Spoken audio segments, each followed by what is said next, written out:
আমল করার লক্ষ্যে এই বক্তব্যের উপর সামনের দিকে এগিয়ে যাওয়ার লক্ষ্যে দেবীনগরের যুব সমাজ কাজ করুক, এটি আমরাও চাই। তবে সেক্ষেত্রে বক্তব্যের যে সিলেবাস আমরা তৈরি করেছি, এই সিলেবাসের উপর ট্রেনিং খুবই গুরুত্বপূর্ণ। আমরা গত বছর প্রোগ্রামে বক্তব্য দিয়ে যাওয়ার পর আজ এখানে বক্তব্য দিতে আসার পূর্ব পর্যন্ত এখন পর্যন্ত শুধু একজন শিক্ষক ট্রেনিং নিয়েছে এই এক বছরে। তো এটি আমাদের কাছে গ্রহণীয় নয়। আমরা আয়োজক, সদস্য এবং যারা স্থানীয় মুরব্বী আছেন আজকের বক্তব্য শুনছেন, সকলের প্রতি উদাত্ত আহ্বান থাকবে, এই ট্রেনিংটা এই জন্য জরুরি যে আমাদের ছেলেদের মাথায় কি বিশ্বাস, কি আকীদা, কি জ্ঞান দিতে হবে সেটাকে সামনে রেখে আমি নিজেই এই সিলেবাসের বই পুস্তকগুলো লেখা আছে। তো ওইটা যতক্ষণ পর্যন্ত আপনার শিক্ষক বুঝতে না পারবে, একবার যদি উনি বুঝে আসে উনি নিজেই বলবে যে এইটাতে আমি মক্তবের বাচ্চাদের অনেক উপকার দিতে পারতেছি। সারা বাংলাদেশের শিক্ষকেরা বলতেছে, আপনার শিক্ষকও বলবে। তথা গতানুগতিক ধারায় যেভাবে মক্তব চলে এসেছে সেটার থেকে বের হয়ে নতুন করে ট্রেনিং নিয়ে নতুন সিলেবাসে নতুন উদ্যোগে মক্তব চালাতে হবে। আর আমাদের মক্তবগুলোর উদ্যোগে আন্তঃপ্রতিযোগিতার যে শেষ পর্ব, ফাইনাল রাউন্ড, যেটা এনটিভিতে প্রচারিত হবে রমজান মাসে প্রতিদিন বিকেল 3টের সময়, সেই অনুষ্ঠানের কার্যক্রমও চলমান। ঢাকাতে সেই কার্যক্রম চলমান আছে এখন, যেখানে আমাদের ফাইনাল রাউন্ডে 40 জন শিক্ষার্থী উত্তীর্ণ হয়েছে। আমি জানি না চাঁপাইনবাবগঞ্জের কোনো শিক্ষার্থী উত্তীর্ণ হয়েছে কিনা। সারা বাংলাদেশের সকল মক্তবের মধ্যেই, আমাদের অধীনে পরিচালিত সকল মক্তবের মধ্যে এটি আয়োজন হয়েছিল। পাশাপাশি আরও একটি বিষয়, যে আমাদের নতুন দুটি বই আপনাদের সামনে এসেছে। একটি আব্দুর রহিম বিন আব্দুর রাজ্জাকের লেখা রাসূল সাল্লাল্লাহু আলাইহি ওয়াসাল্লাম দেখতে কেমন ছিলেন, তার চেহারা, তার শরীর, তার অবকাঠামো, তার দাড়ি, তার চুল, তার হাঁটার স্টাইল, সবই সেই বইয়ে আলোচনায় স্থান পেয়েছে। আর আমার লিখিত আল্লাহর পথে যাত্রা, এই আল্লাহর পথে যাত্রা বইটি সালাফে সালেহিনের লেখা অসংখ্য গুরুত্বপূর্ণ বইয়ের সারমর্ম। যেমন ইবনুল কাইয়িম রাহিমাহুল্লাহর লেখা আদ-দা ওয়াদ দাওয়া, আল ওয়াবিলুস সাইয়্যিব, কিতাবুর রূহ, এই বইগুলোর যেমন সারমর্ম আছে, ঠিক তেমনি ইবনুল কাইয়িম রাহিমাহুল্লাহ আল্লাহর নাম এবং গুণাবলীর উপর যত আলোচনা করেছেন তার বিভিন্ন বইয়ে, সেই আলোচনাগুলোর সারমর্ম আছে। তারপরে কিতাবুত তাওহীদ, যেটা মুহাম্মদ ইবনে আব্দুল ওয়াহ্হাব রাহিমাহুল্লাহর লেখা, সেই বইয়ের সারমর্ম আছে। নওয়াকিজুল ইসলাম, কাওয়াইদুল আরবাআ, উসুলুস সালাসা, এই বইগুলোর সারমর্ম আছে। শেখ সালেহ আল উসাইমিন রাহিমাহুল্লাহর লেখা আল কাওয়াইদ আল মুসলা, আল্লাহ সুবহানাহু ওয়া তাআলার নাম ও গুণাবলীর উপর গুরুত্বপূর্ণ নিয়ম কানুনের একটি বই, এই বইয়ের সারমর্ম আছে। শাহ ওলিউল্লাহ মুহাদ্দিস দেহলভী রাহিমাহুল্লাহর হুজ্জাতুল্লাহিল বালিগার অনেক আলোচনা এই বইয়ে আছে। ইমাম গাজালি রাহিমাহুল্লাহর ইহইয়া উলুমুদ্দিনের অনেক আলোচনা এই বইয়ের মধ্যে আছে। সালাফে সালেহিনগণ মানুষকে দ্বীনের পথে নিয়ে আসার জন্য সাধারণ মানুষের উপযোগী করে যত বই লিখেছিলেন, যেগুলোতে সাধারণ মানুষের উপকার হতে পারে, তার প্রায় অধিকাংশ বই থেকেই সারমর্মস্বরূপ আলোচনা নিয়ে সহজবোধ্য ভাষায় রূহ, নফস, শয়তান, ফেরেশতা, তাওহীদ, আল্লাহর নাম ও গুণাবলী, গুনাহের প্রভাব, প্রতিকার, ইবাদত, সব মিলিয়ে এই বইটি একটি ইসলামের সারমর্ম স্বরূপ বই। এবং আলহামদুলিল্লাহ এই বইয়ে কোনো ধরনের আকীদাগত ত্রুটি নাই, বরং আকীদার বাংলা ভাষায় লেখা, মানুষের জন্য সহজবোধ্য শ্রেষ্ঠতম একটা বই হতে পারে আল্লাহর পথে যাত্রা এই বইটি। তবে আমরা বলতে চেয়েছি যে মানুষ যেন ইসলামের খণ্ডিত অংশ নিয়ে ব্যস্ত না থাকে। আপনি যদি আজকে বলেন ইসলাম মানে শুধু আকীদা, তাহলে সালাত, সিয়াম, হজ, যাকাত কোথায় যাবে? কেউ যদি বলে ইসলাম মানে শুধু রাষ্ট্র ক্ষমতা, তাহলে মুআমালাত কোথায় যাবে? তা আমরা এটি ফুটিয়ে তুলতে চেয়েছি যে ইসলামের যে একটি সামগ্রিক রূপ, যেখানে অবশ্যই আকীদা সবচেয়ে গুরুত্বপূর্ণ। এই জন্য এই বইয়ের অধিকাংশ আলোচনাই আকিদার উপর, এবং ব্যতিক্রম ধর্মী একটি আকিদার বই হিসেবে গণ্য হতে পারে এই বইটি। কিন্তু তার পাশাপাশি আর অন্যান্য গুরুত্বপূর্ণ আলোচনাও এই বই স্থান পেয়েছে। এই বইটি প্রত্যেকটি মসজিদ, মাদ্রাসা, স্কুল, কলেজে অন্তত সপ্তাহে একদিন 1-2 পৃষ্ঠা করে পড়ে পাঠচক্র হিসেবে জ্ঞান অর্জনের চেষ্টা করা উচিত। আজকের যারা মক্তব নিয়ে কাজ করছে, দাওয়াইল আল্লাহর যুব সমাজ দেবীনগর, তাদের প্রতি দত্ত আহ্বান থাকবে প্রত্যেক মসজিদে, দেবীনগরের প্রত্যেকটা মসজিদে এই বইয়ের উপর সাপ্তাহিক দার্স চালু করতে হবে। আল্লাহর পথে যাত্রা এই বইয়ের উপর। আল্লাহ সুবহানাহু ওয়া তাআলা আমাদের এই কার্যক্রমগুলোকে কবুল করুক। তারপরে সর্বশেষ জরুরি কথা, যেটা বলে আমার মূল বক্তব্যের দিকে এগিয়ে যাব, যারা আজকের প্রোগ্রামের আয়োজন করেছে তারা তো আপনাদের সহযোগিতাতেই চলবে। তাদের সহযোগিতা করা আপনাদের অত্যন্ত জরুরি কর্তব্য। তো অনেক সময় মনে হতে পারে যে আলেম ওলামা, মসজিদ, মাদ্রাসা তারা সবসময় অর্থনৈতিক সহযোগিতা চায়, কিন্তু আপনাকে এটাও বুঝতে হবে টাকা কেন গুরুত্বপূর্ণ। অর্থনৈতিক মুক্তি ছাড়া গোলামি থেকে মুক্তি হয় না। মুহাম্মদ সাল্লাল্লাহু আলাইহি ওয়াসাল্লাম যখন মক্কা থেকে মদিনায় হিজরত করেন, তখন তিনি দেখলেন মদিনার সব টাকা পয়সার কেন্দ্র হচ্ছে ইহুদিদের হাতে। আর মুহাম্মদ সাল্লাল্লাহু আলাইহি সাল্লামকে ঘোষণা করা হলো মদিনার প্রধানমন্ত্রী। তো টাকা যদি থাকে ইহুদির হাতে, আমি প্রধানমন্ত্রী হয়ে কি করব? লাভ নাই। এটা মুহাম্মদ সাল্লাল্লাহু আলাইহি ওয়াসাল্লাম আমাদের চেয়ে ভালো বুঝতেন। এই জন্য তিনি আনসারদের বললেন, আনসারীরা তোমরা তো কৃষক, আর মুহাজির যারা মক্কা থেকে এসেছে এরা ব্যবসায়ী, তোমরা তোমাদের সম্পত্তির বিভিন্ন অংশ এই মুহাজিরদের দিয়ে দাও, তারা ব্যবসা করুক। ব্যবসা করলে মদিনার অর্থনৈতিক কন্ট্রোল মুসলমানদের হাতে আসবে। হলেও তাই। আল্লাহর নবীর জীবদ্দশাতেই ওসমান ইবনে আফফান, আব্দুর রহমান ইবনে আউফ, জুবাইর ইবনে আল আওয়াম, তারা আল্লাহর নবীর জীবদ্দশাতে কোটিপতি হয়েছে। বদরের যুদ্ধ অবশ্যই একটি ধর্মীয় যুদ্ধ, কিন্তু বদরের যুদ্ধে ঘটার যদি ধারা পরিক্রমা দেখেন, তাহলে দেখবেন এখানে অর্থনীতির গুরুত্ব আছে। এইদিকে যদি কেবলা হয়, তাহলে বুঝতে হবে এটা হচ্ছে মক্কা, এটা মদিনা, এটা হচ্ছে শাম, সিরিয়া। মক্কা থেকে সমুদ্রের ধার দিয়ে তারা ব্যবসা করার জন্য সিরিয়াতে যেত। মুহাম্মদ সাল্লাল্লাহু আলাইহি ওয়াসাল্লাম যখন মক্কা থেকে হিজরত করে মদিনায় আসলেন, তখন ওদের ব্যবসায়িক রুট বন্ধ করে দিলেন মক্কার কাফের মুশরিকদের জন্য। ব্যবসায়িক রুট বন্ধ হয়ে যাওয়ায় আবু সুফিয়ান আর ফেরত আসতে পারে না মক্কায়। তখন আবু সুফিয়ান সাহায্য চেয়ে পাঠায় আবু জাহালের কাছে। মদিনা রাষ্ট্রের প্রতিষ্ঠায় 1 সপ্তাহ হয়নি, 10 দিন হয়নি, মানে অল্প কয়দিন হয়েছে। সেই মদিনা রাষ্ট্র আজকে আমাদের ব্যবসায়িক রাস্তা বন্ধ করে দিচ্ছে। তাহলে আজ মদিনা যদি শক্তিশালী হয়, কাল আমরা খাবো কি ব্যবসা না করতে পারলে? তখন ব্যবসায়িক রুট ক্লিয়ার করার জন্য বদরের যুদ্ধ হয়েছে। এই জন্য বদরের যুদ্ধ মদিনার মধ্যে হয়নি, মদিনা থেকে 300 কিলোমিটার দূরে সমুদ্রের তীরে বদরের যুদ্ধ হয়েছে। আচ্ছা, আমরা যে দুটি বইয়ের কথা বলছিলাম, আব্দুর রহিম বিন আব্দুর রাজ্জাক এবং আমার, হয়তো প্রোগ্রামের শেষ পর্যন্ত বইগুলো নাও থাকতে পারে। আপনারা যদি কেউ সংগ্রহ করতে চান, তাড়াহুড়া না করে ধীরস্থিরভাবে স্টেজের পিছনে গাড়ি থেকে সংগ্রহ করতে পারেন, যদি কেউ সংগ্রহ করতে চান। তো মুহাম্মদ সাল্লাল্লাহু আলাইহি ওয়াসাল্লাম অর্থনীতি ভালো বুঝতেন, টাকার গুরুত্ব ভালো বুঝতেন। আমাদেরকেও বুঝতে হবে। উম্মতে মুহাম্মাদি একটি ব্যবসায়ী জাতি। উম্মতে মুহাম্মাদিকে চাকুরিজীবী বানিয়েছে ইউরোপিয়ানরা। উম্মতে মুহাম্মাদি শিক্ষিত জাতি। উম্মতে মুহাম্মাদিকে বেকার বানিয়েছে, শিক্ষা থেকে দূরে নিয়ে গেছে ইউরোপীয় উপনিবেশ। তাহলে এই শিক্ষা, এই ব্যবসা যেমন মুহাম্মদ সাল্লাল্লাহু আলাইহি ওয়াসাল্লামের বৈশিষ্ট্য, তেমন সাহাবীদের বৈশিষ্ট্য। যতদূর পর্যন্ত ইসলামের দাওয়াত গেছে, ততদূর পর্যন্ত ব্যবসায়ীদের হাত দিয়ে ইসলামের দাওয়াত গেছে।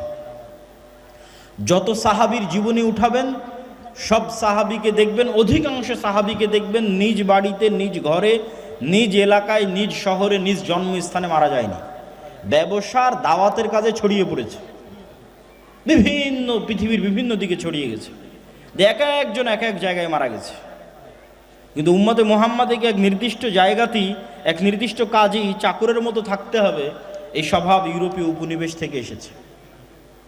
তো অর্থনৈতিক গোলামি, অর্থনৈতিক মুক্তি ছাড়া গোলামি থেকে মুক্তি সম্ভব নয়। দান অত্যন্ত শক্তিশালী একটি ইবাদত। আমরা কেউ গ্যারেন্টি দিয়ে বলতে পারবো না যে যখন থেকে সালাত ফরজ হয়েছে আমার ওপর তখন থেকে আমি একদিনও সালাত কাজা করিনি, অতএব আল্লাহ তুমি আমাকে জান্নাত দিতে বাধ্য। এই চ্যালেঞ্জ দেওয়ার ক্ষমতা মানুষের নাই। আমরা কেউ বলতে পারবো না যে আল্লাহ আমি একদিনও একটা গুনাহ করিনি, অতএব আপনি আমাকে জান্নাত দিতে বাধ্য। এই চ্যালেঞ্জ দেওয়ার ক্ষমতা মানুষের নাই। তাহলে মানুষ কিভাবে জান্নাতে যাবে? আল্লাহর দয়ার উপর নির্ভরশীল, যে আল্লাহ যা সালাত আদায় করিনি মাফ করে দাও, যা গুনাহ করেছি মাফ করে দাও। তুমি মাফ না করলে জান্নাতে যেতে পারবো না। কিন্তু দুটো রাস্তা আছে নিশ্চিত জান্নাতে যাওয়ার। একটা হচ্ছে আল্লাহর রাস্তায় জিহাদ করে যদি কেউ শহীদ হয়ে যায় ও জান্নাতে, জান্নাত ওর কাছে বিক্রি হয়ে গেছে। আর একটা টাকা দিয়ে যদি কেউ জান্নাত কিনে নেয়। কিভাবে টাকা দিয়ে জান্নাত বিক্রি হবে? কিয়ামতের মাঠে ধনী অবস্থায় উঠতে হবে, কিয়ামতের মাঠে কোটিপতি অবস্থায় উঠতে হবে, কোটি কোটি টাকার মালিক হয়ে কিয়ামতের মাঠে উঠতে হবে। কিন্তু ওই টাকার মালিক কিয়ামতের মাঠে নতুন করে হওয়া যাবে না, এই দুনিয়াতে থাকতেই কিয়ামতের অ্যাকাউন্টে জমা দিতে হবে। তাহলে কিয়ামতের মাঠে যখন কোটিপতি অবস্থায় উঠবেন তখন যত পাওনাদার আছে, যত জরিমানা হবে সব পরিশোধ করতে পারবেন। দুনিয়াতেই যদি জরিমানা দিয়ে ইবাদতের কমতি পূরণ করা যায়, দুনিয়াতেই যদি জরিমানা দিয়ে গুনাহের কাফফারা দেওয়া যায়, পরকালের মাঠেও দেওয়া যাবে। হজ করতে গেছেন, হজ করতে গিয়ে ভুল হয়েছে, মুআল্লিম বলছে দম দাও, টাকা দাও, খাসি দুম্বা কুরবানি করব, ইবাদতের কমতি পূরণ হয়ে যাবে। রমজান মাস আসতেছে, দিনের বেলা স্ত্রীর কাছে যদি ভুলবশত গিয়ে থাকেন কবিরা গুনাহ, টাকা দিয়ে গোলাম আজাদ করেন মিটে যাবে, টাকা দিয়ে 60 জন মিসকিনকে খাওয়ান মিটে যাবে। তো টাকা দিয়ে তো দুনিয়াতেই কাফারা আদায় হয়ে যাচ্ছে, কিয়ামতের মাঠেও হবে। কিন্তু ওই টাকার মালিক কিয়ামতের মাঠে নতুন করে হওয়া যাবে না, এখন থেকে হয়ে যেতে হবে। কোটি কোটি টাকার মালিক দুনিয়াতেই হতে হবে, আর দান করে এই টাকা পরকালে নিয়ে যেতে হবে। দেখেন ঈর্ষা, রাসূল সাল্লাল্লাহু আলাইহি ওয়াসাল্লাম বলছেন দুটো বিষয়ে ঈর্ষা করা যায়। তার একটা হচ্ছে যাকে আল্লাহ কোটি টাকার মালিকও করেছে, আবার সেই টাকা আল্লাহর রাস্তায় ব্যয় করার সুযোগও দিয়েছে। এটা রেয়ার, খুব অল্প সংখ্যক মানুষ পৃথিবীতে পাবেন। কোটি টাকার মালিক হলে তো মানুষ আল্লাহকে ভুলে যায়। কোটি টাকার মালিক হলে তো সে মদ, জুয়া, নারী, দুবাই, জুয়ার পাপ, মদের বার, এগুলোই তার জায়গা যখন মানুষ কোটি টাকার মালিক হয়। কিন্তু একজন মানুষ কোটিপতি, আবার ওই কোটি টাকা আল্লাহ তাকে আল্লাহর রাস্তায় ব্যয় করার তৌফিক দিয়েছে, এর চেয়ে সৌভাগ্যবান মানুষ পৃথিবীতে আর হতে পারে না। এই সৌভাগ্যবান মানুষ হওয়ার চেষ্টা করতে হবে। এটা দাউদ এবং সুলাইমানের বৈশিষ্ট্য। ঘরে বসে থাকা যাবে না। কোটি কোটি টাকা ইনকাম না করলে মুসলিম উম্মার মুক্তি নাই। কোটি কোটি টাকা ইনকামও করতে হবে, আল্লাহর রাস্তায় ব্যয় করতে হবে। আজকের বিশ্বে আপনারা খুব ভালো করেই বুঝতেছেন, খুব ভালো করে, এটা গ্রামের মানুষও বুঝে, যে ভেনেজুয়েলার প্রেসিডেন্টকে হাত পা বেঁধে কেন উঠিয়ে নিয়ে গেল। সবাই জানে যে ভেনেজুয়েলাতে কোটি কোটি ব্যারেল তেল আছে, ওই তেল দরকার আমেরিকার। তাহলে এটা টাকার যুদ্ধ। ডলার ভিত্তিক অর্থনীতি যদি পড়ে যায় একবার, ডলার ভিত্তিক অর্থনীতি পড়া আর আমেরিকার পড়া একই কথা। আর আমেরিকার পড়ে যাওয়া আর গণতন্ত্রের বিলুপ্তি একই কথা। আর যেই দিন আমেরিকা পড়ে যাবে, গণতন্ত্র বিলুপ্ত হয়ে যাবে, ওই দিন অর্ধেকের বেশি মুসলিম দেশে খেলাফা কায়েম হয়ে যাবে। সময় লাগবে না। তাহলে মূল অস্তিত্ব ঠিক আছে কোথায়? টাকার উপর। ওই যুগে মুহাম্মদ সাল্লাল্লাহু আলাইহি ওয়াসাল্লামের যুগের মদিনায় যেমন টাকার কন্ট্রোল ছিল ইহুদিদের হাতে, আজ 1400 বছর পর সারা পৃথিবীর টাকার কন্ট্রোল ইহুদিদের হাতে।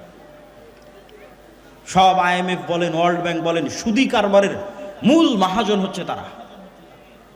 নাম কাওয়াস্তে মুসলমান দেশগুলো স্বাধীন হয়ে আছে, একটা স্বাধীন নয়।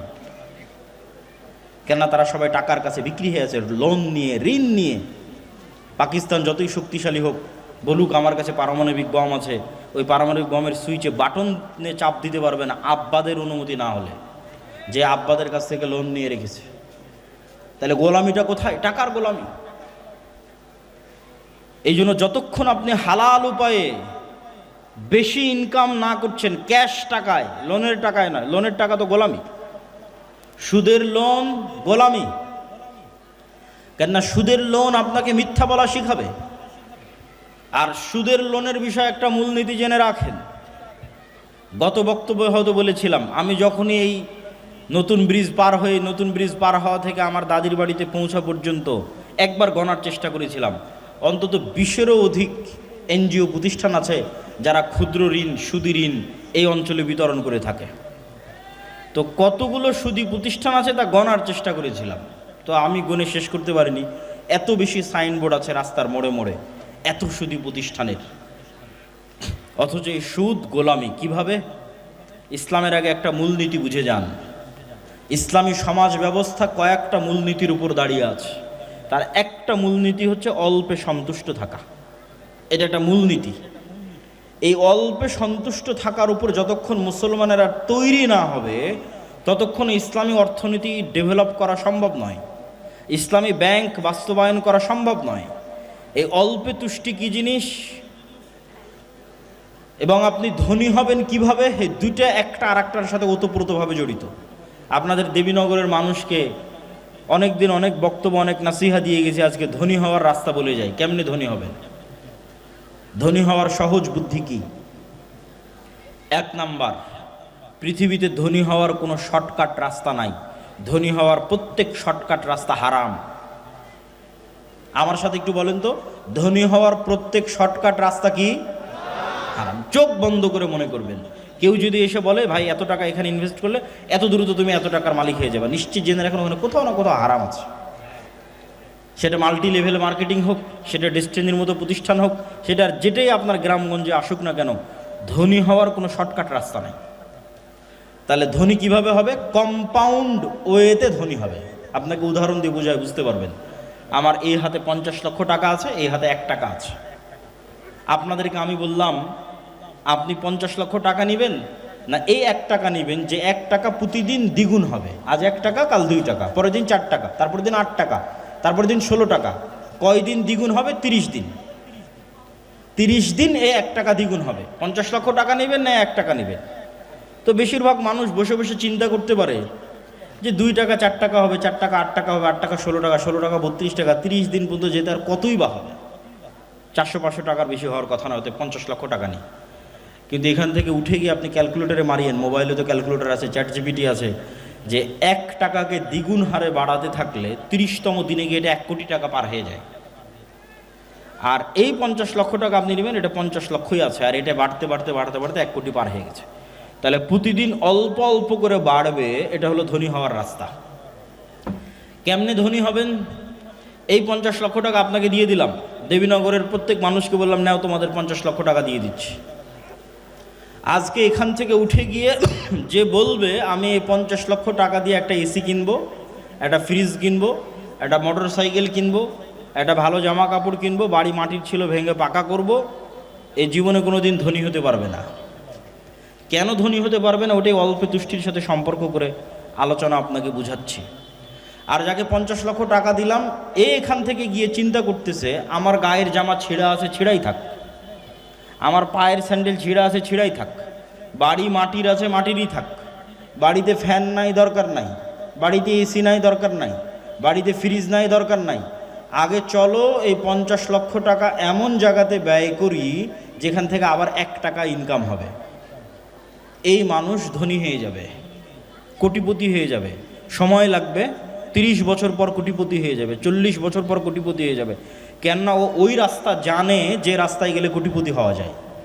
আর যে এই 50 লক্ষ টাকা নিয়ে গিয়ে এসি, ফ্রিজ, মোটর সাইকেল, মাটির বাড়ি পাকা এই জায়গায় ব্যয় করেছে, ও কেন ধনী হতে পারবে না? ও যে মোটর সাইকেল কিনেছে ওখানে তেল কিনতে আবার টাকা লাগবে, ও যে এসি ফ্রিজ কিনেছে ওটার বিদ্যুৎ বিল দিতে আবার টাকা লাগবে, ও যে মোবাইলের ওয়াইফাই নিয়েছে ওটার বিল দিতে আবার টাকা লাগবে।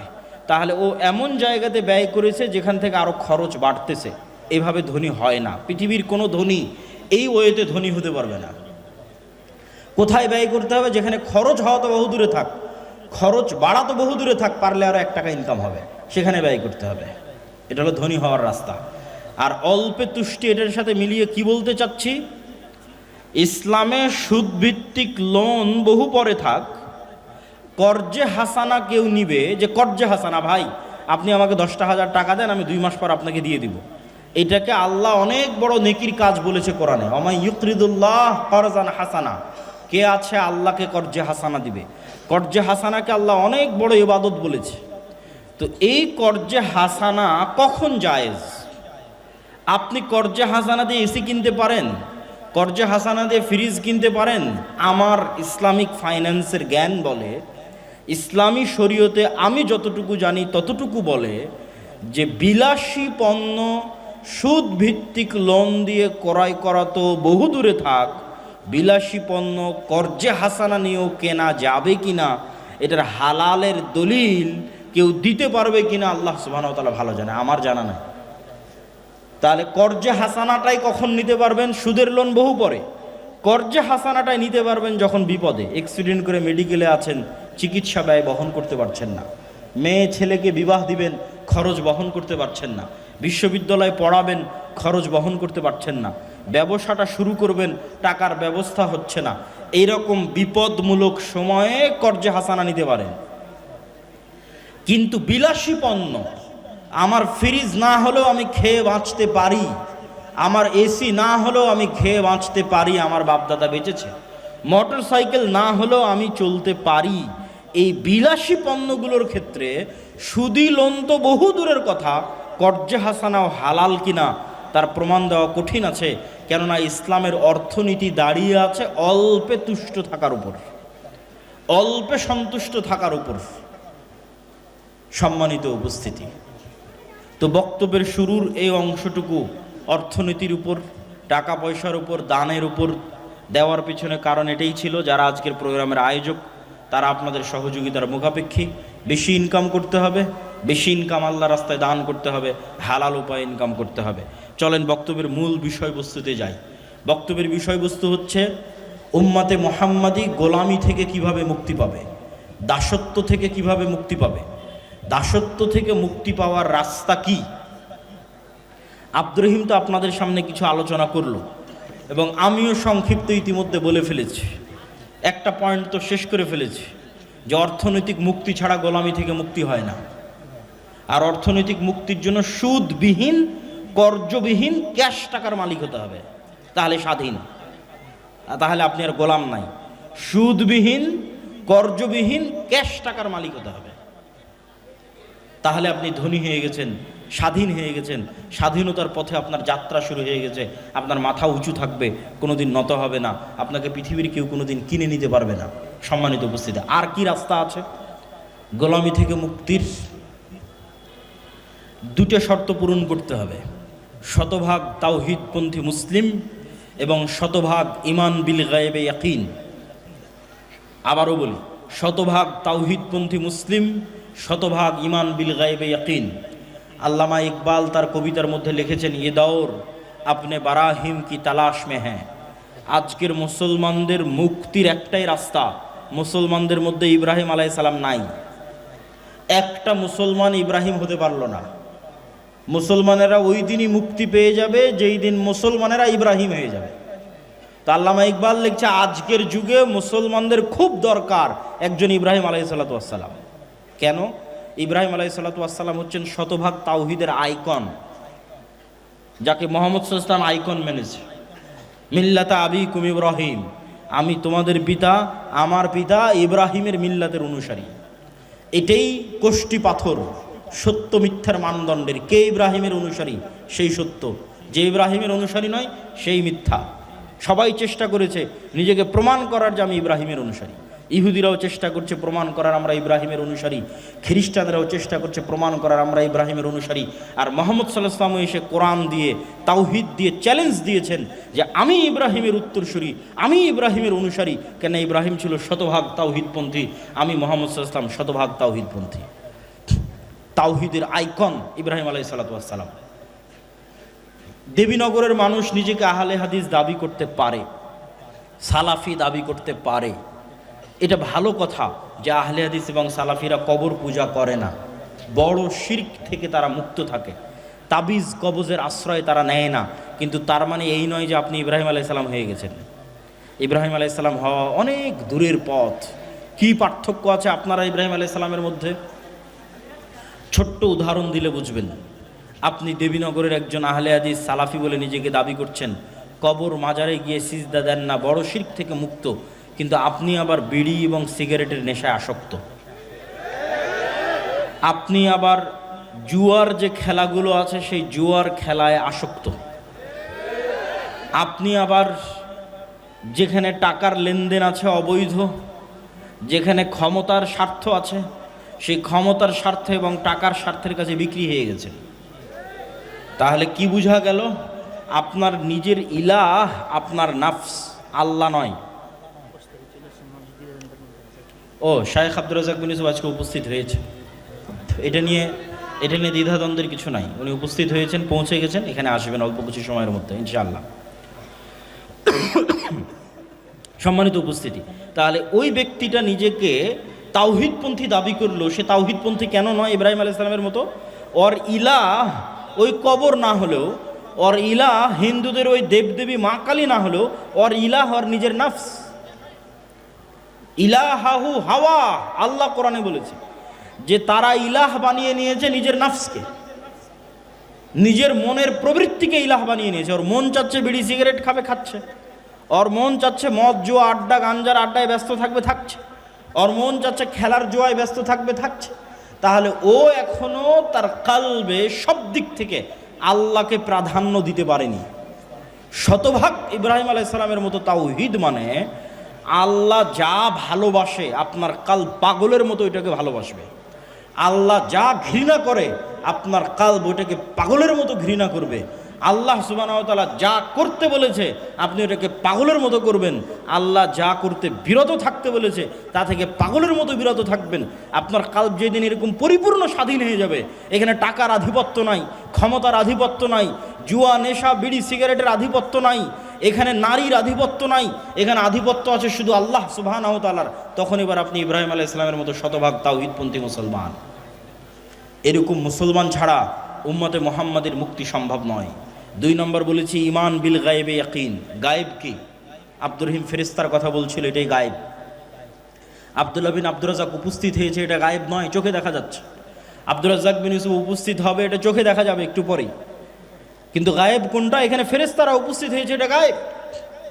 এই গায়েব যেই দিন আপনি চোখে দেখতে পাবেন, মানে চোখে দেখা জিনিসের মতো বিশ্বাস করতে পারবেন, ওই দিন উম্মতে মুহাম্মাদের মুক্তি হয়ে গেছে। এই জন্য একটা ঘটনা মনে রাখতে হবে, আসহাবুল উখদুদের ঘটনা। ওয়ামা নাকামু মিনহুম ইল্লা আন ইউমিনু বিল্লাহিল আজিজিল হামিদ। আসহাবুল উখদুদকে বলা হলো ঈমান ছাড়ো, না হলে এই যে জাহান্নামের আগুন, এই আগুনে ঝাঁপ দাও। তো আসহাবুল উখদুদ ঈমান পরিত্যাগ না করে ওই আগুনে ঝাঁপিয়ে পড়লো। তো আপনি কি মনে করেন এই আগুনে ঝাঁপিয়ে পড়া এত সহজ? আজকে দেবীনগরে একটা আগুন জ্বালালাম আর আপনাদের বললাম হয় ঈমান ছাড়াও আগুনে ঝাঁপা এত সহজ নয়। কখন সহজ ওটার রাস্তা বলে দিই, সেটাই ঈমান বিল গায়বে ইয়াকিন। ওই আসহাবুল উখদুদ ওই আগুনের মধ্যে আগুন মনে করে ঝাঁপিয়ে পড়েনি।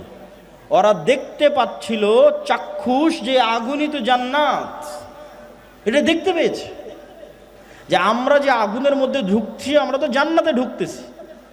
আর যখন পেছন মুড়িয়ে নিজের বাড়ি এবং নিজের ঘরের দিকে তাকিয়েছে, মনে করেন আপনাদের বাড়ি ঘর এসি ফ্রিজ ফ্যান বিদ্যুৎ সব আছে, ওখানে ওরা দেখছে কি এখানে তো জাহান্নামের আগুন জ্বলতেছে, দেখতে পাচ্ছে যে আমি যদি আমার বাড়িতে ফিরে যাই তো ওখানে তো জাহান্নামের আগুন জ্বলছে, আর যদি আগুনের মধ্যে ঢুকে যাই তো এখানে তো জান্নাত দেখতে পাচ্ছি। এটা যতক্ষণ দেখতে না পাবেন, ভিজুয়ালাইজ না করতে পারবেন, আপনার ঈমান যতক্ষণ ওই পর্যায়ে না যাবে ততক্ষণ পৃথিবীর মুসলমানদের মুক্তি সম্ভব নয়, বাংলাদেশের মুসলমানদের মুক্তি সম্ভব নয়। এই জন্য আমি বলেছি অন্তত 20% বাংলাদেশের মুসলমান তাওহীদে বিশ্বাসী, যার ঈমান বিল গায়ব ইয়াকিনের লেভেলে শতভাগ, অন্তত 20%। না হলে ইসলামী খেলাফত, ইসলামী রাষ্ট্র প্রতিষ্ঠা করা সম্ভব নয়। আপনি আমাকে আজকে যদি ক্ষমতায় বসান বাংলাদেশের, আজকে যে আব্দুল্লাহ বিন আব্দুর রাজ্জাক আপনাকে বাংলাদেশের ক্ষমতা দিয়ে দিলাম, আমি না, বাংলাদেশের সবচেয়ে পরহেজগার মানুষকে ক্ষমতা দিয়ে দিলেন, আল্লাহওয়ালা মানুষকে, কালকে বাংলাদেশের ক্ষমতায় বসে ঘোষণা দিলাম আজ থেকে বাংলাদেশে ইসলামী আইন অনুযায়ী চলবে।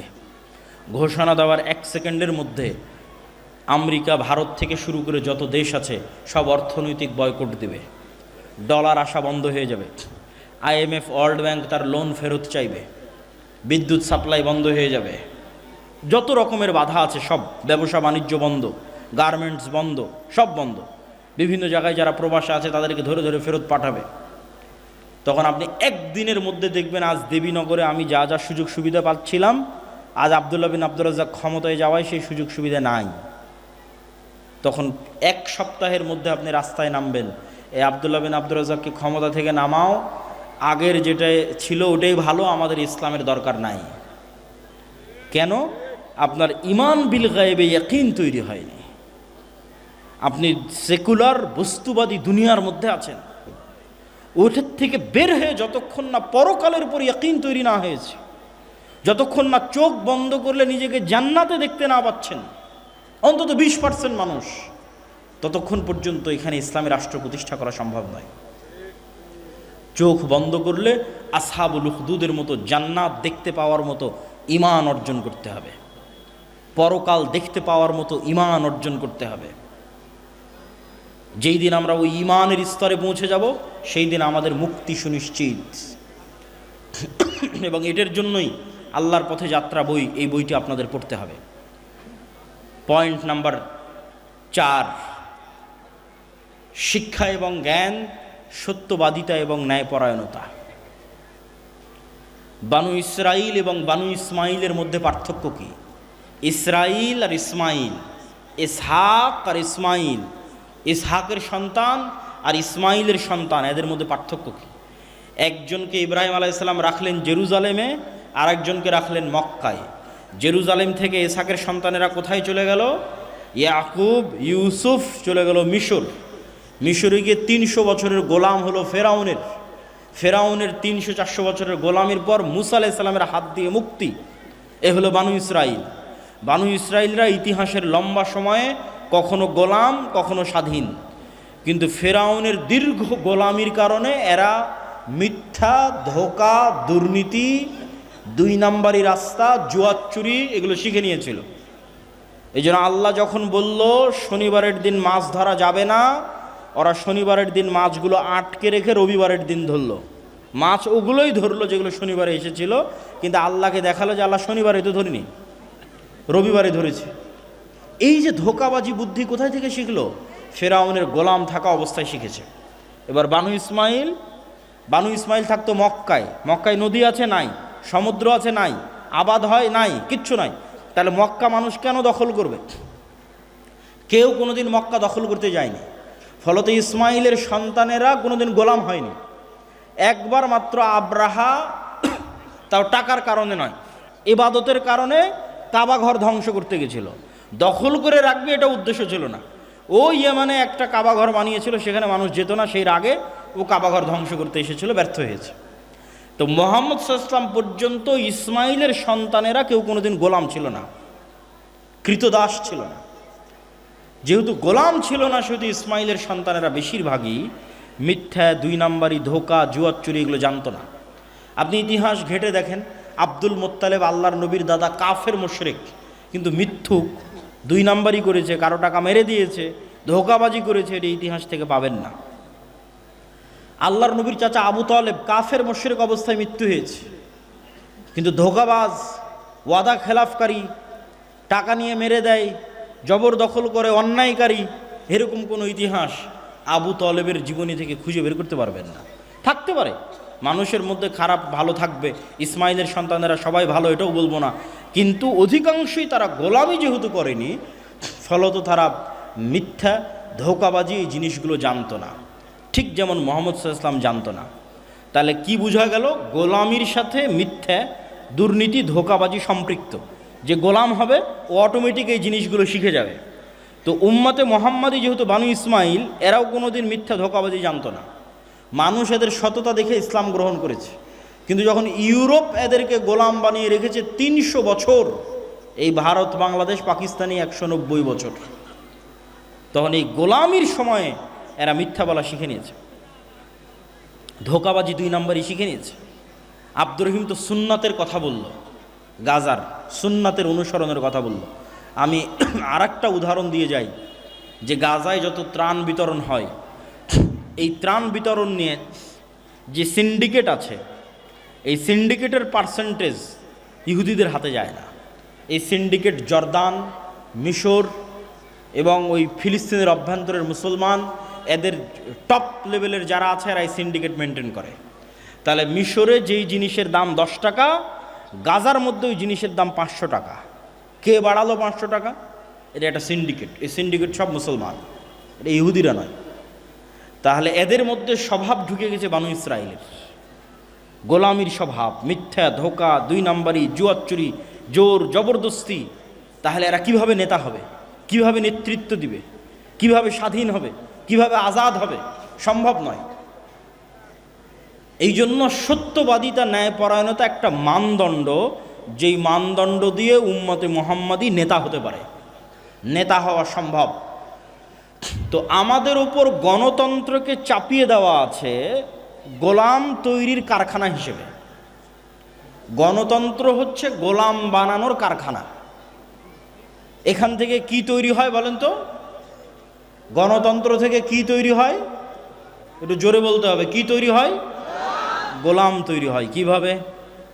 গণতন্ত্রের সিস্টেমটাই এমন যে এখানে যদি আপনি 2 নম্বরই না করেন, ধোঁকা না দেন, মিথ্যা না বলেন, গীবত না করেন, নিন্দা না করেন, অপবাদ না দেন, তাহলে আপনার নির্বাচন করে জিতে আসা বহু দূরের কথা।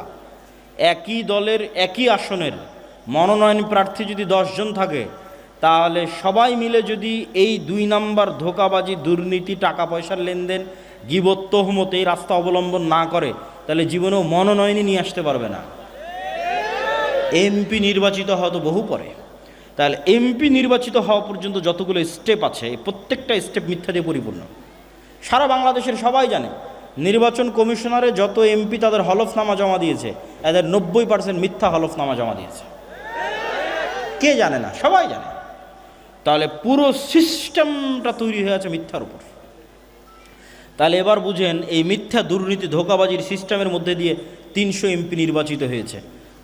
এই 300 এমপি আমার এবং আপনার কাছে নেতা, কিন্তু আল্লাহর দৃষ্টিতে এরা সব গোলাম। এই হলো সারমর্ম। তাহলে আমরা 300টা গোলাম নির্বাচন করছি না এমপি নির্বাচন করছি? একটু জোরে বলতে হবে, সাহস নাই নাকি আপনাদের?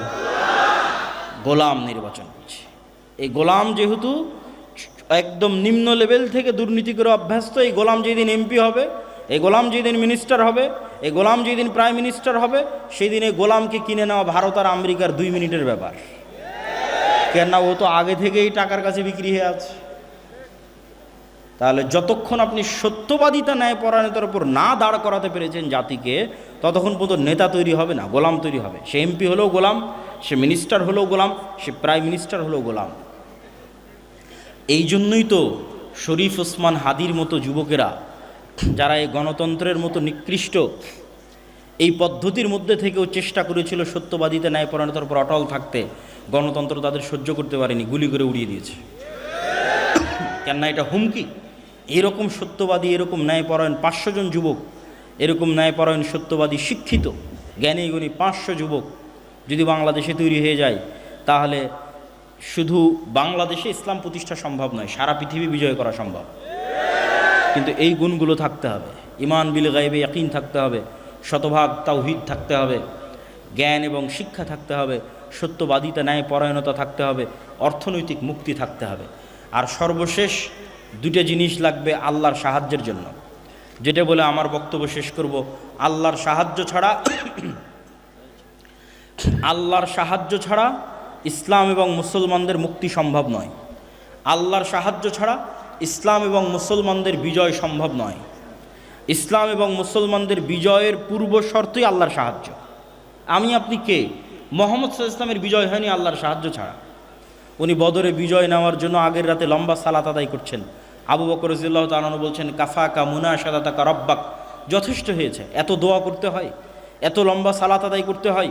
কিন্তু মুহাম্মদ সাল্লাল্লাহু আলাইহি ওয়াসাল্লাম খুব ভালোভাবে জানেন, তিনি যত বড় নবী হন, যত বড় আল্লাহওয়ালা হন, যত সর্বশ্রেষ্ঠ রাসূল হন, আল্লাহ যদি তাকে সাহায্য না করে উনি জিততে পারবেন না। আর আল্লাহর সাহায্য ততক্ষণ আসবে না যতক্ষণ না উনি সালাত আদায় না করেন, যতক্ষণ না উনি রাতের সালাতে আছেন, যতক্ষণ না উনি সকাল সন্ধ্যার জিকিরে আছেন, ততক্ষণ আল্লাহর সাহায্য তার উপর আসবে না। এটা উনি আমাদের চেয়ে ভালো জানেন, এটা উনি আবু বকর রাদিয়াল্লাহু তাআলা আনহুর চেয়ে ভালো জানেন। এই জন্য মুসলমানদের মুক্তির কোনো রাস্তা নাই সালাত ছাড়া। সালাত নাই, আল্লাহ সুবহানাহু ওয়া তাআলার গন্তির মধ্যে নাই, আল্লাহ সুবহানাহু ওয়া তাআলার কাউন্টের মধ্যে নাই। আল্লাহ সুবহানাহু ওয়া তাআলা তাকে গণে না, ধরে না, মুসলমান হিসেবে ধরে না, মানুষ হিসেবে ধরে না। সে কে? আল্লাহ সুবহানাহু ওয়া তাআলা তাকে চেনে না। তাহলে 16 কোটি বেনামাজি ভোট দিয়ে ইসলাম বিজয় করা সম্ভব নয়। সালাত আদায় করে মসজিদ পূর্ণ করতে হবে। সারা বাংলাদেশের যদি সব ওসি, ডিসি, এসপি, মন্ত্রী, মিনিস্টার আজকে বলে আমি সত্যবাদী, ন্যায়পরায়ণ হয়ে গেলাম, 80% ইসলাম প্রতিষ্ঠা হয়ে যাবে। 80%। সরকার পরিবর্তন হয়, এরা তো পরিবর্তন হয় না, এরা তো ওদের জায়গাতেই থাকে। গত 16 বছরে এরাই ছিল, এখনও আছে, আগামী 5 বছর যে সরকার ক্ষমতা আছে ওরাই থাকবে। তো এরা তো আমাদের ঘরের সন্তান। ওসি, ডিসি, এসপি, মন্ত্রী, মিনিস্টার তো অন্য ঘর থেকে আসেনি, দেবীনগর থেকে গেছে, বাংলাদেশ থেকে গেছে, গাইবান্ধা থেকে গেছে। এরা যদি আজকে বলে যে আমি সত্যবাদী ন্যায়পরায়ণ থাকবো, কালকে 80% ইসলাম প্রতিষ্ঠা হয়ে যাবে। কেন বলছে 80%? ইসলাম রাষ্ট্রে যাওয়ার ব্র্যান্ডিং হচ্ছে ন্যায়। রাসূল সাল্লাল্লাহু আলাইহি ওয়াসাল্লাম ঈসা ইবনে মারিয়ামের ব্র্যান্ডিং করেছেন, লা তাকুমুস সাআহ হাত্তা ইয়ানজিলা ঈসা ইবনে মারিয়াম। ততক্ষণ পর্যন্ত কিয়ামত সংগঠিত হবে না যতক্ষণ ঈসা ইবনে মারিয়াম অবতীর্ণ না হয়। আর ঈসা ইবনে মারিয়াম অবতীর্ণ হয়ে কী করবে? ইয়াকসিরুস সালিব, ক্রুশ ভেঙে দিবে আর সারা পৃথিবীতে ন্যায় প্রতিষ্ঠা করবে। আল্লাহু আকবার। তাহলে রাষ্ট্রে ইসলামের ব্র্যান্ডিং ন্যায়, ন্যায়পরায়ণতা। এই সমস্ত ওসি, ডিসি, এসপি, মন্ত্রী, মিনিস্টার, এদেরকে আমরা ইসলাম বুঝাতে ব্যর্থ হয়েছি। তারা মনে করছে তাদের ঘুষের, দুর্নীতির টাকা দিয়ে তারা হজ করে, মসজিদ মাদ্রাসায় দান করে এই পাপ ক্ষমা করে নেবে। নাউজুবিল্লাহ, নাউজুবিল্লাহ। এইটা মুনাফিকি। বরং তাদের বোঝা উচিত ছিল তারা যেই পদে আছে ওই পদে সে ওই দানবীরের এবং তাহাজ্জুদ গুজারের চেয়ে বেশি নেকি অর্জন করতে পারত যদি রাসূল সাল্লাল্লাহু আলাইহি সাল্লামের এই হাদিসকে ফলো করতো যে সাবআতু ইউযিল্লুহুমুল্লাহ ইয়াউমা লা যিল্লা ইল্লা যিল্লুহ, ইমামুন আদিল, 7 শ্রেণীর মানুষকে আল্লাহ তার আরশের ছায়া দিবেন। তার মধ্যে সালাত আদায়কারীকে অতিক্রম করে গেছে, দানবীরকে অতিক্রম করে গেছে, যে সে হচ্ছে ইমামুন আদিল, রাতের তাহাজ্জুদের সালাত এবং দান এটিকে অতিক্রম করে গেছে, যে তার পদে দায়িত্ব পালন অবস্থায় ন্যায়পরায়ণ। তাহলে ওই ওসি হারাম টাকা দিয়ে হজের নেকি অর্জন করতে চায়। আরে পাগল, ওখানে বসে থেকে তুমি ন্যায় প্রতিষ্ঠা করো, তাহলে তো তুমি এমনি এর চেয়ে বেশি নেকি বাবা। আল্লাহ রাসূল ঘোষণা দিয়ে রেখেছে, কিন্তু আমরা ইসলাম তাদেরকে বুঝাতে পারিনি যে ইসলাম কি, মানুষকে বুঝাতে পারিনি আমরা ইসলাম কি। এই জন্য আমাদের প্রজন্ম ধ্বংস হয়ে গেছে। পুরো দেশটা দুর্নীতির উপর দাঁড়িয়ে আছে এবং মিথ্যার উপর দাঁড়িয়ে আছে।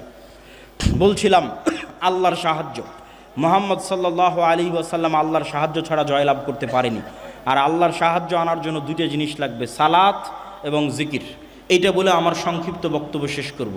জিকির কেন শক্তিশালী, সালাত কেন শক্তিশালী? আপনাকে বুঝতে হবে পৃথিবীর সবচেয়ে শক্তিশালী জিনিস হচ্ছে আওয়াজ। পৃথিবীর সবচেয়ে শক্তিশালী পাওয়ারফুল জিনিস হচ্ছে সাউন্ড। আজকের আধুনিক সভ্যতা দাঁড়িয়ে আছে আলোর উপর। আমি এখানে কথা বলছি, এটা আলোর মধ্যে দিয়ে মোবাইলে গেছে, মোবাইল থেকে আলোর মধ্যে দিয়ে টাওয়ারে গেছে, টাওয়ার থেকে এটা এখন আমেরিকাতে গিয়ে বাজতেছে। এখন আমার কথা, এখন আমেরিকায় বাজতেছে কেন? আলোর গতি খুব দ্রুত, ওর মধ্যে দিয়ে ডাটা ট্রান্সফার হচ্ছে, শব্দ যাচ্ছে, ছবি যাচ্ছে, ভিডিও যাচ্ছে। এটা আল্লাহ যেদিন পৃথিবী সৃষ্টি করেছে ওই দিন থেকেই যায়, মানুষ জানতো না, আজকে মানুষ জানতে পেরেছে। তাহলে আজকের আধুনিক সভ্যতা দাঁড়িয়ে আছে আলোর উপর। কিন্তু আলোর চেয়েতেও পাওয়ারফুল একটা জিনিস যেটার ধারে কাছে বিজ্ঞানীরা নাই, সেটা হচ্ছে আওয়াজ, সেটা শব্দ। এটার কিছু জ্ঞান আল্লাহ সুলাইমান আলাইহিস সালাতু ওয়াস সালামকে দিয়েছিলেন, কিছু। ওমা উতিতু মিনাল ইলমি ইল্লা কালিলা। দেখেন, আমি আজকে এখানে যা বক্তব্য দিচ্ছি, এখন যদি একজন চাইনিজ মানুষ এখানে বসে থাকে, তাহলে ওর কাছে এটা বক্তব্য মনে হবে না আওয়াজ, শুধু আওয়াজ। আর এখানে যদি একটা চাইনিজ এসে বক্তব্য দেয়, আপনারা কি মনে করবেন এটা বক্তব্য চলতেছে না শুধু আওয়াজ চলতেছে? শুধু আওয়াজ চলতেছে। এইরকমই আওয়াজের একটা ফরম্যাট উচ্চারণ করলে এখানে যে পিঁপড়া চলতেছে, এখানে যে মাছি এবং মশা আছে, কোন আওয়াজ ওই মশা মাছি বুঝে ওটা যদি আমি উচ্চারণ করতে পারতাম ওই স্টাইলটা, যেমন আমি এখন একটা আওয়াজের ধরন উচ্চারণ করতেছি, ঠিক যখন আরবি বলতেছি ওটা আর এক ধরন, ইংরেজি বলতেছি ওটা আওয়াজের আর এক ধরন। তো আওয়াজের কোনো একটা ধরন উচ্চারণ করলে ওই মাছি বুঝতো যে আমি মাছিকে বলতেছি মাছি তুমি এখান থেকে উড়ে যাও, ও সাথে সাথে উড়ে যেত।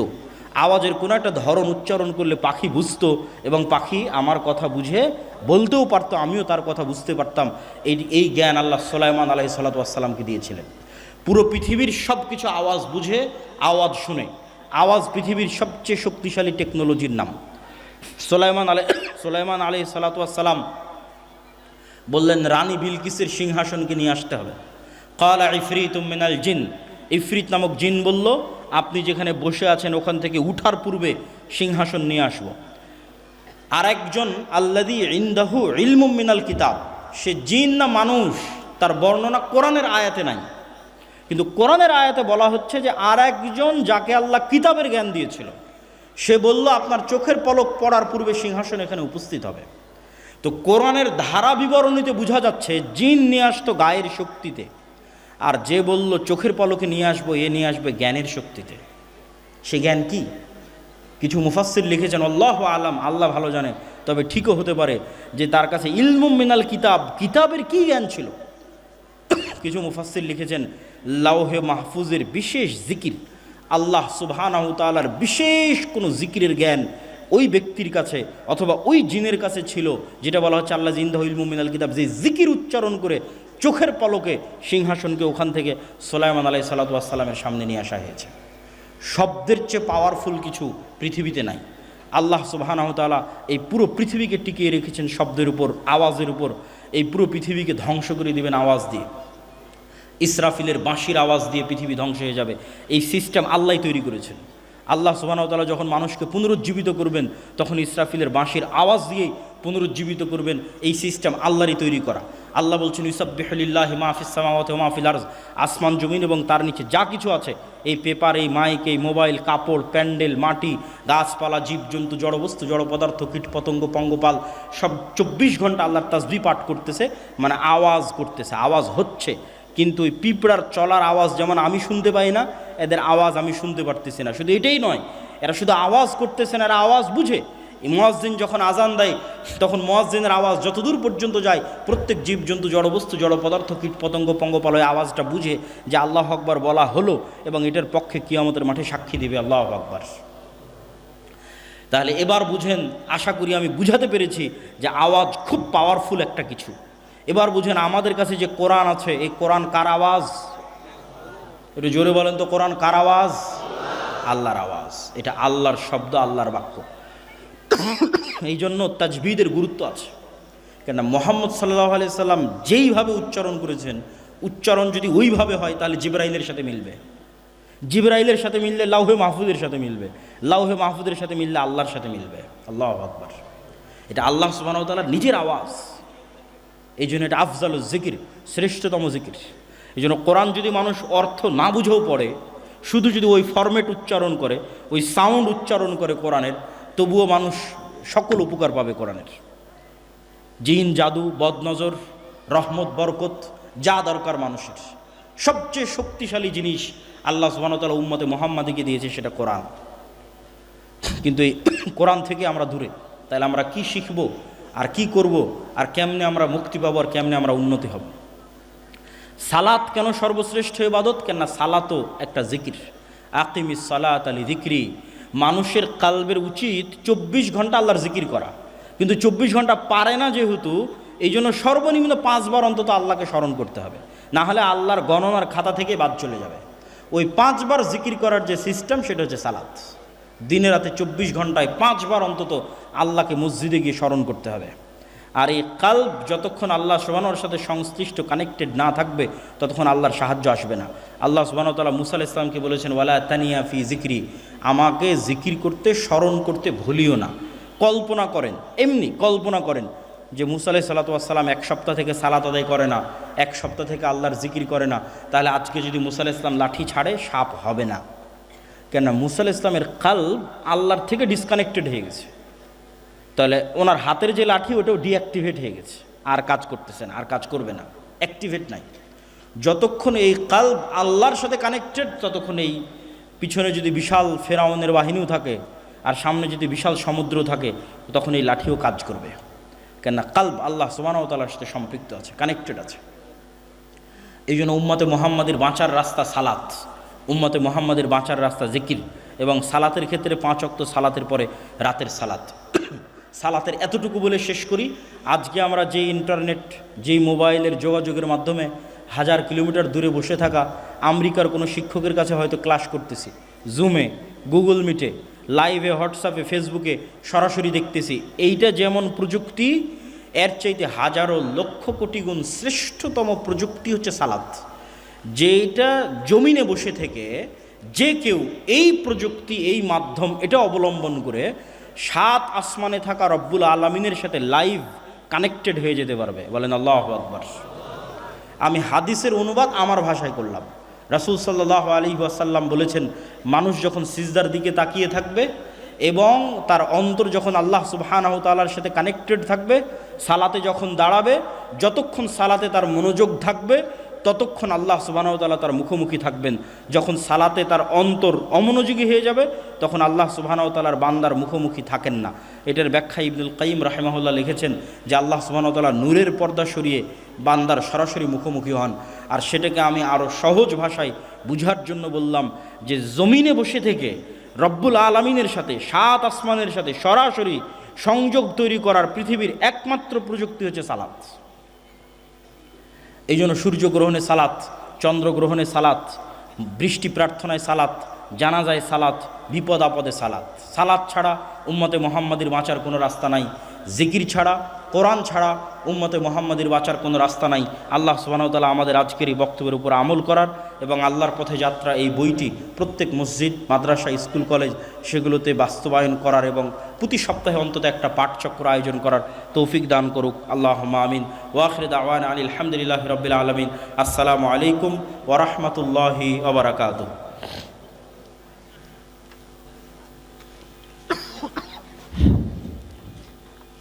আসসালামু আলাইকুম রহমতুল্লাহ, জাযাকুমুল্লাহ খায়র।